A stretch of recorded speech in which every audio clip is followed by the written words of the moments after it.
टूटा हुआ दिल ड्रामे की 60 एक साथ हो चुकी हैं, लेकिन ड्रामा अभी भी वहीं का वहीं खड़ा है।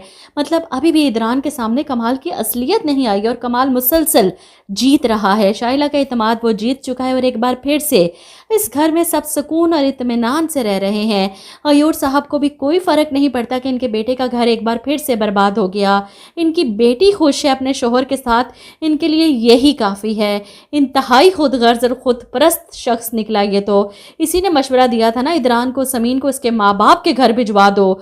बजाय कमाल की असलियत पता करवाने के, अपनी बेटी को समझाने के, बेटे का घर दांव पर लगा दिया इस शख्स ने। और अब सुकून से बेटी और दामाद के साथ बैठे लंच और डिनर एंजॉय कर रहे हैं। इदरान इस हैप्पी फैमिली को हंसते मुस्कुराते खाना खाते देख हैरान होता है कि मेरा घर दांव पर लगाकर ये कितने सुकून से यहाँ बैठे हैं।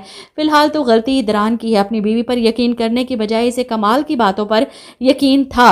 और जब पुलिस वाला सज्जाद की तस्वीर दिखाता है कि हमें इस पर शक है, इसका फ़ोन ट्रेस किया है, कमाल अहमद से राब्ते में है, आप जानते हैं किसी कमाल को।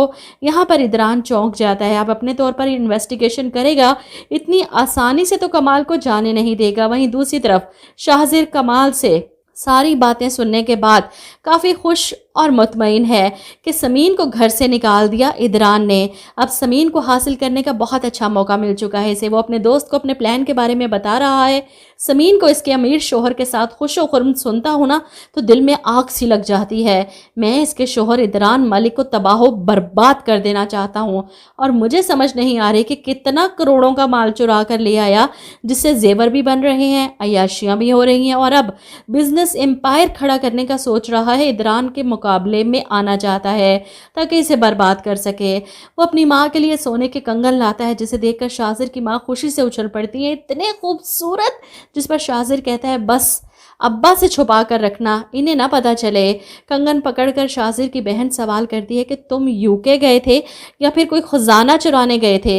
हसन साहब ये सब देखकर हैरान होते हैं और बहुत जल्द वो पता करवाएंगे कि आखिर यूके में कौन सा खजाना है जो शाहज़िर के हाथ लगा कि इसके पास इतना पैसा आ गया, और तब इनका राब्ता इसकी बीवी जूली से होगा। फिलहाल तो समीन को देखकर शुजाअत साहब बहुत परेशान हैं।